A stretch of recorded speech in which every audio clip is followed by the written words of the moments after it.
गुरांच्या गोठा मालकीणीला गडी ठेवणे पडले महागात, ऐकूनच धक्का बसेल। अलीकडे एखाद्याचा जीव घेणे अगदी सहज सोपे होऊन बसले आहे। कोणीही कोणाच्या जीवावर उठू लागला आहे।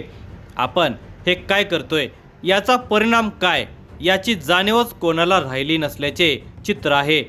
देशभर अशा घटना घडत आहेत। पुण्यामध्ये एका शेतावर काम करणाऱ्या मजुरांचे एकत्र दारू पिणे चालायचे। दारूच्या नशेमध्ये एकमेकांना शिवीगाळ तसेच मारहाणही व्हायची।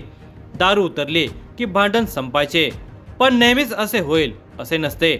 एक मजूर दारू पिऊन शिव्या देतो, मारहाण करतो।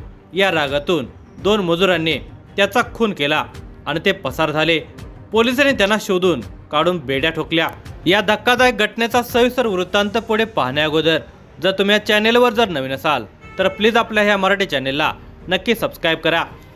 पुणे ग्रामीण पोलीस मुख्यालयाअंतर्गत असलेल्या पौड पोलीस स्टेशनच्या हद्दीमध्ये असलेल्या सुर्वेवाडी परिसरामध्ये अनेक पुणे मुंबई शहरातील अनेक उद्योजक, भांडवलदार, पैलवान मंडळींच्या बऱ्याच मोठ्या प्रमाणामध्ये जमिनी खरेदी करून अनेकांनी फार्म हाऊस बांधलेले आहेत।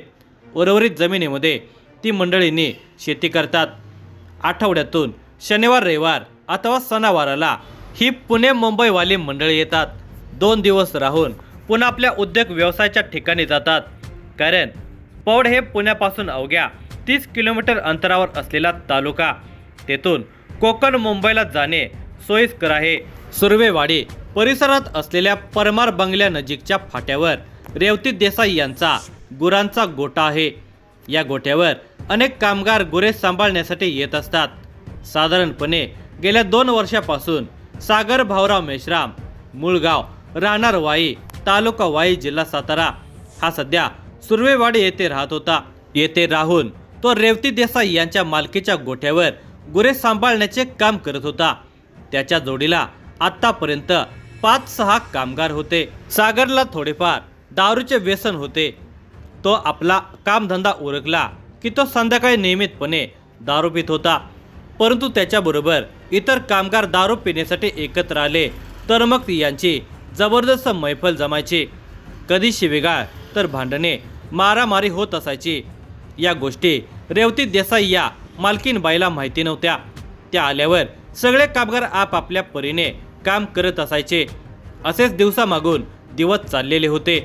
शुक्रवार दिनांक 24 ऑक्टोबर 2025 रोजी पहाटे 2:30 वाजण्याच्या सुमारास परमार बंगल्याजवळ रेवती देसाई यांच्या गोट्याबाहेर सागर मेश्राम हा जखमी अवस्थेमध्ये पडलेला होता। तसेच त्याच्या डोक्याला गंभीर जखमा झालेल्या दिसत होत्या। त्याच्या अंगातून मोठ्या प्रमाणात रक्तस्राव झालेला दिसत होता।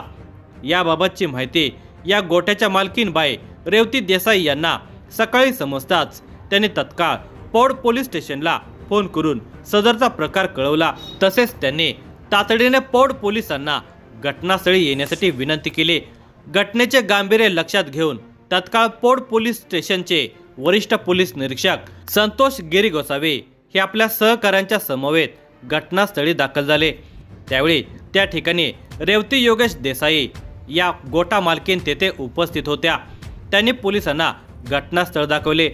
त्यावेळी सागर मेश्राम रक्तबंबाळ होऊन पडलेला होता। त्याच्या डोक्यामध्ये गंभीर जखमा झालेल्या दिसत होत्या। मोठ्या प्रमाणात सदर ठिकाणी रक्त पडलेले दिसत होते।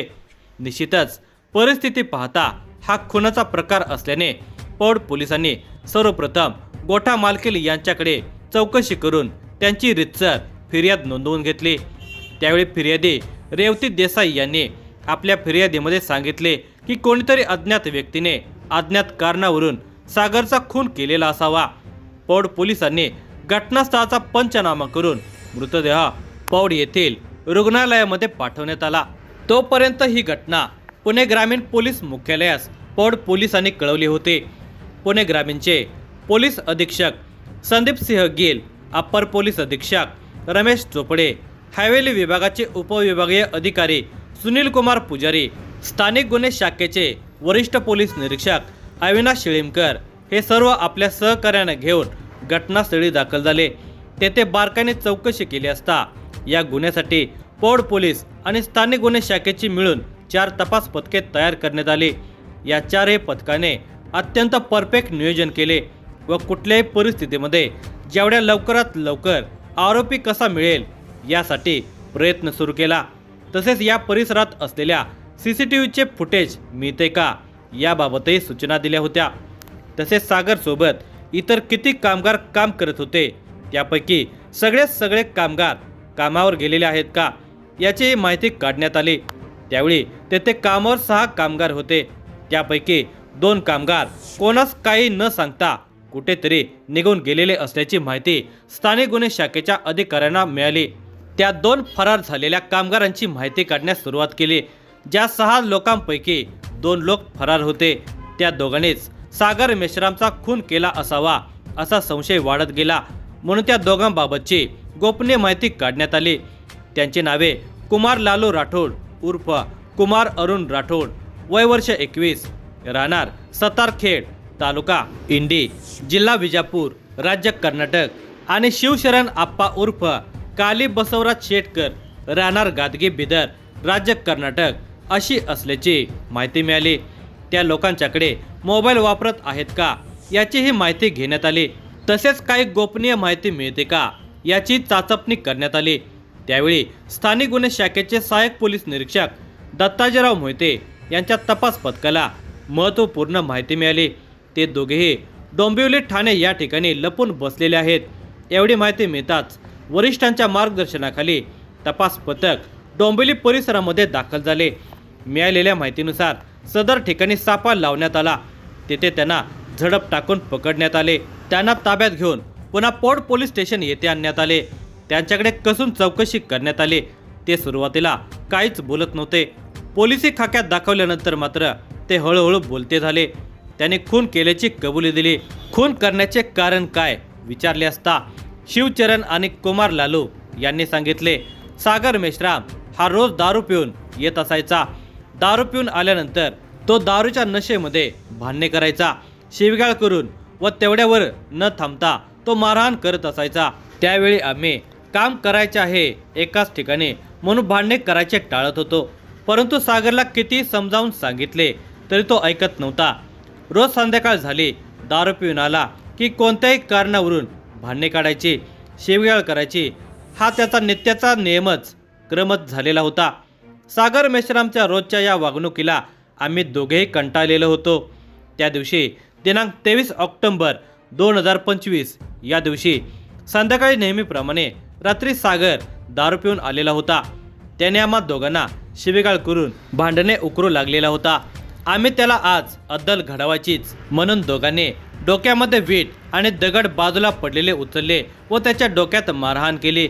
तो निपचिप जमिनीवर कोसळल्यानंतर आम्ही शांत झालो। पोलिसांनी पकडू नये म्हणून तेथून पळ काढला। जाताना आम्हाला दारवली गावच्या परिसरामध्ये रात्रीच्या वेळी एक स्प्लेंडर मोटारसायकल नंबर MH12RL 2785 ही दिसली। मग तीच मोटारसायकल आम्ही चोरून तिच्यावर बसून फरार झालो अशी कबुली दिल्यानंतर त्या दोघा संशयितांच्यावर पौड पोलीस स्टेशनच्या ताब्यात देण्यात आले।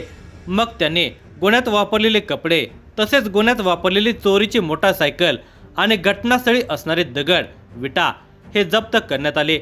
घटनास्थळावरची साधी माती, रक्तमिश्रित माती जप्त करण्यात आली। शिवशरण आप्पा व कुमार लालू या दोघांच्या विरुद्ध पौड पोलीस स्टेशनला गुन्हा रजिस्टर नंबर 279/2025 भारतीय न्याय संहिता कलम 103(1) प्रमाणे खुनाचा गुन्हा नोंदवून पुणे येथील न्यायालयामध्ये हजर करण्यात आले। या गुन्ह्याचा अधिक तपास पुणे ग्रामीणचे पोलीस अधीक्षक संदीप सिंह गेल, अप्पर पोलीस अधीक्षक रमेश चोपडे, हवेली विभागाचे उपविभागीय अधिकारी सुनील कुमार पुजारी यांच्या मार्गदर्शनाखाली स्थानिक गुन्हे शाखेचे वरिष्ठ पोलीस निरीक्षक अविनाश शिळीमकर, पौडचे वरिष्ठ पोलीस निरीक्षक संतोष गिरी गोसावी, LCBचे सहाय्यक पोलीस निरीक्षक दत्ताजीराव मोहिते आणि इतर सहकाऱ्यांच्या मदतीने हा तपास यशस्वीरित्या पूर्ण केला।